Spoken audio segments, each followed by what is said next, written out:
Apa yang terjadi?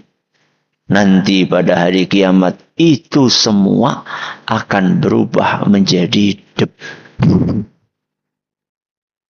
Wa qadimna ila ma amilu min amalin faj'alnahu haba'an mansura. Kami akan datangkan amalan-amalan yang dulu pernah mereka kerjakan ketika di dunia. Kemudian kami jadikan amalan-amalan itu habaan. Beletuk. Mansura. Yang berterbangan. Padahal dia sudah berharap dapat apa? Pahala. Tapi gara-gara apa?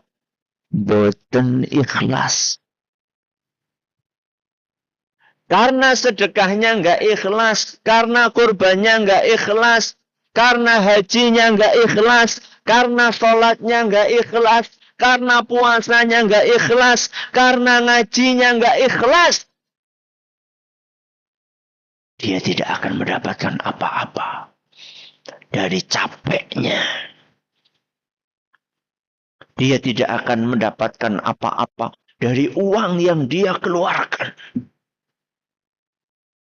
Dia tidak akan mendapatkan apa-apa dari tahajud yang setiap malam dia lakukan. Gara-gara apa? Tidak ikhlas.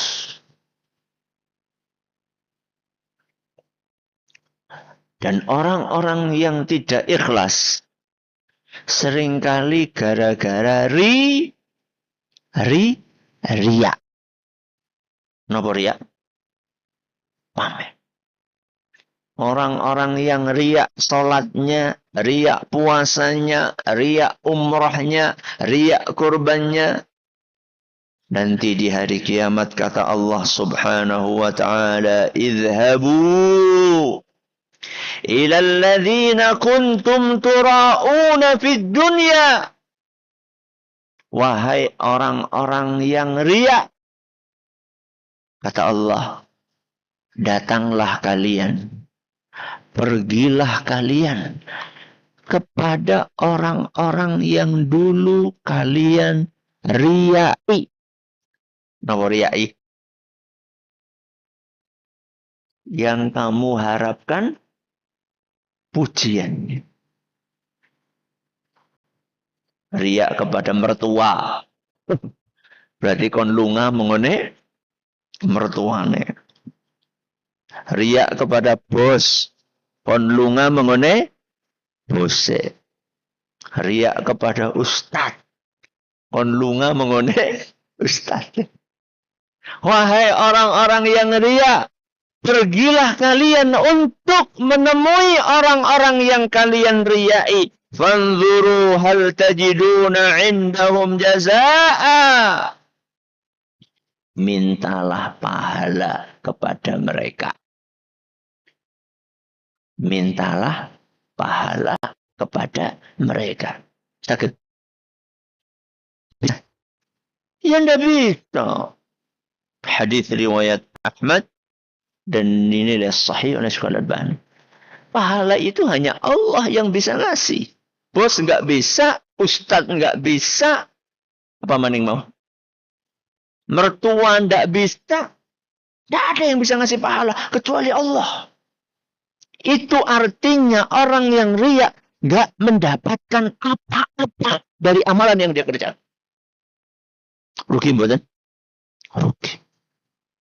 Ini buah yang pertama. Maaf kok buah. Akibat. Napa akibat yang pertama? Amalannya ditolak. Berarti kalau amalannya ditolak, akibat berikutnya apa? Gagal masuk surga. Itu akibat berikut. Apa yang kedua? Gagal masuk surga. Kok bisa Ustaz? Iya. Ketika amalannya ditolak, berarti amalan yang dia kerjakan tidak ada bobotnya. Padahal amalan kita nanti akan diapain? Akan ditimbang. Pahala sholat dengan dosa riya.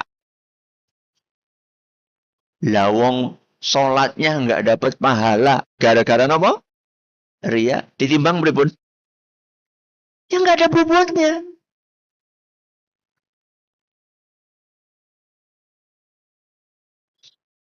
Karena nggak ada bobotnya, akhirnya pun gagal untuk masuk kemana? Ke surga. Jadi urusannya itu nggak remeh. Masalah keikhlasan ini, kalau tidak dipenuhi buntute, bahwa buntutnya itu panjang. Dampak buruk yang akan didapatkan nggak cuma di dunia, tapi sampai kemana? Apa dalilnya, Ustaz?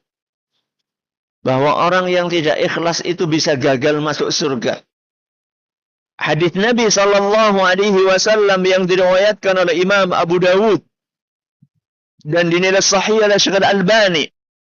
Kata Nabi Shallallahu Alaihi Wasallam, "Man ta'allama ilman mimma yubtagha bihi wajhullah." Barang siapa yang belajar ilmu agama, ibadah apa mboten? Ngaji ibadah mboten? Ibadah. La yata'allamuhu illa liyusiba bihi 'aradan minad dunya. Tapi dia belajar ilmu agama untuk mencari remeh-temeh dunia. Berarti yang bermasalah nopone. Ngajine nopo niate? Niate. Ngaji bagus atau tidak? Bagus. Mondok bagus atau tidak? Bagus. Baca buku agama bagus. Tapi gara-gara niatnya tidak ikhlas ketika mondok, gara-gara niatnya tidak ikhlas ketika ngaji. Jadi ngaji, iya lagi ngolet akhwat. Ya. Ngertos akhwat? Ya. Calon. Ya. Calon apa? Pasangan hidup. Ya. Bukan untuk mendapatkan ilmu agama, bukan untuk mendapatkan pahala dari Allah, tapi niatnya semata-mata urusan dunia. Jeneng mondok, iya aku baru ustad-ustad ke numpake mobil-mobil mewah. Aku pengen kaya-kaya. Kaya-kaya maksudnya apa? Mengendi-ngendi digelarkan apa? Karpet? Karpet apa lagi? Ya. Kenapa ngaji? Iya. Ya. Ben dilem nang tanggane. Ya. Ini semuanya niat yang tidak apa? Ikhlas. Barang siapa yang belajar ilmu agama, tujuannya untuk mencari remeh-temeh dunia, lam yajid arfal jannati yaumal qiyamah. Tidak akan mencium harumnya surga pada hari kiamat. Tidak akan apa? Mencium harumnya surga. Surga niku ada aroma harumnya atau tidak? Ada. Surga itu adalah tempat yang harum, yang indah, yang sejuk, yang enak. Semua kenikmatan ada di dalamnya. Kalau nggak bisa mencium harum surga, berarti dia nggak masuk surga. Kalau masuk surga pasti apa? Mencium. Kalau nggak bisa mencium harumnya surga, berarti nggak masuk surga. Kita ulangi nggih, akibat yang pertama apa? Amalannya ditolak. Akibat yang kedua, gagal masuk surga. Kalau orang gagal masuk surga, artinya apa? Hah?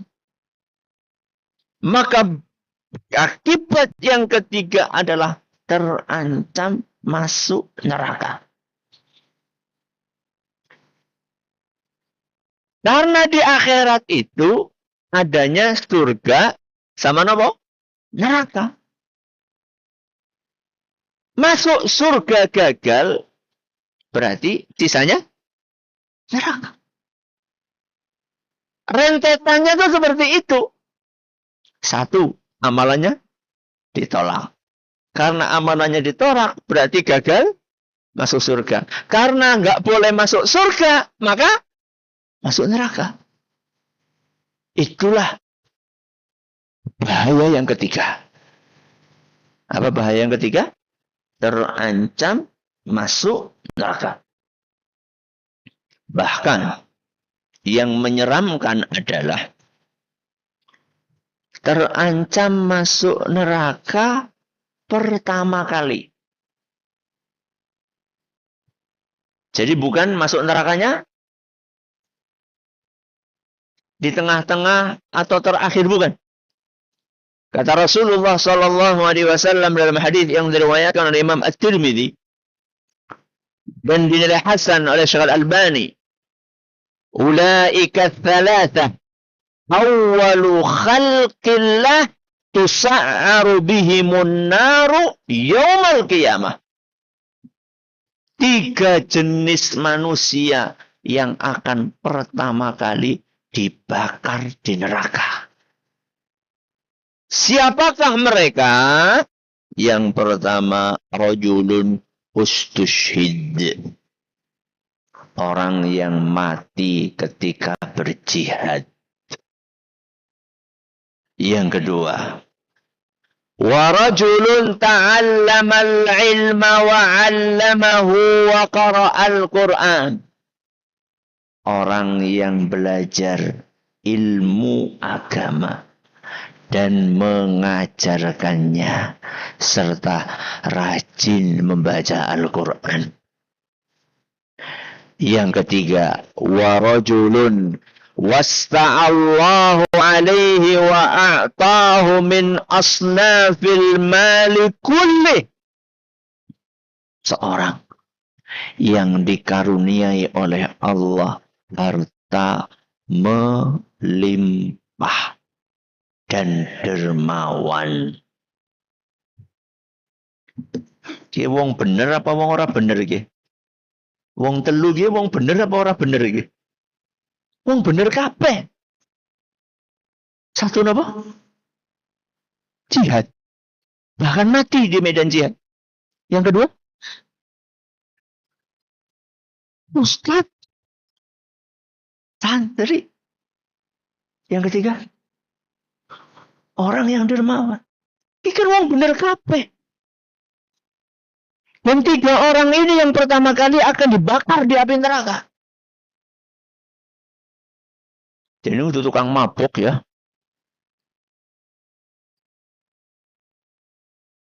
Jadi ini untuk koruptor ya. Kok malah 3-tiganya? Berarti mendingan korupsi, mabuk gitu. Yo orang kaya kowe.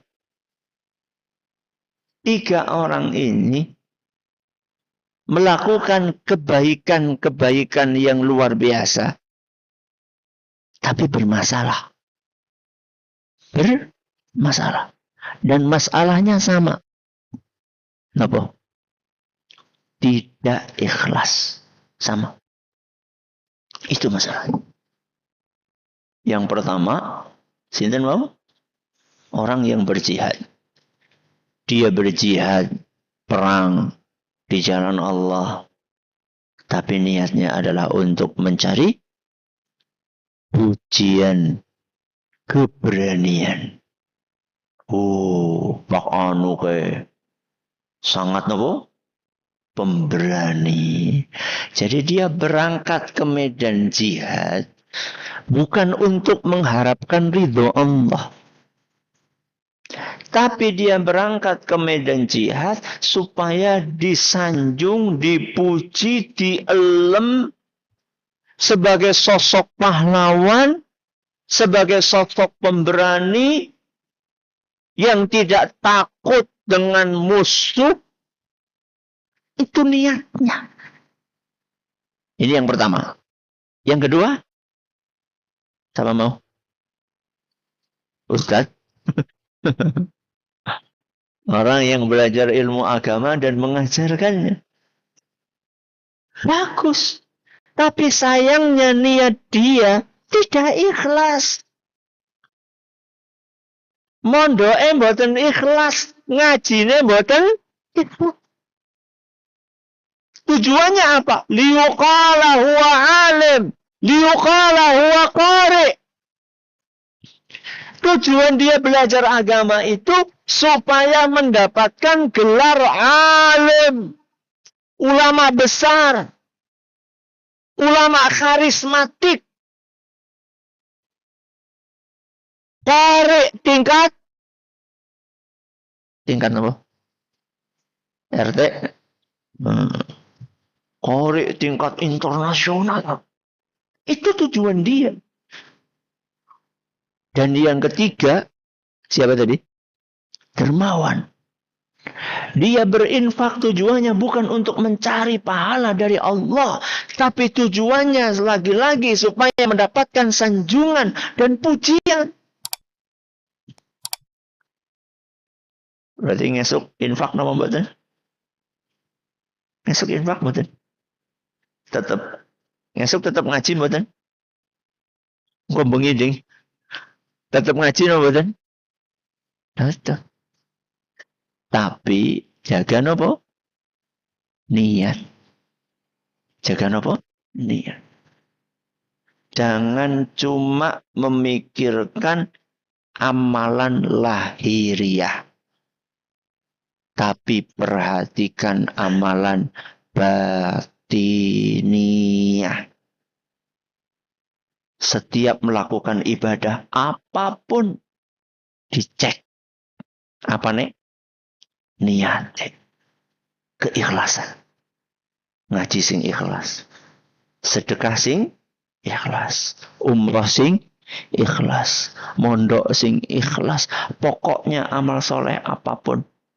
Pantau terus niat kita. Mudah-mudahan kalau kita ikhlas, bahaya-bahaya yang tadi telah disebutkan bisa kita hindari. Insya Allah. Semoga bermanfaat. Terima kasih atas perhatiannya, mohon atas segala kurangannya. Kita akhiri. Subhanakallahumma wa bihamdika asyhadu an la ilaha illa anta astaghfiruka wa atubu ilaik. Assalamualaikum warahmatullahi wabarakatuh.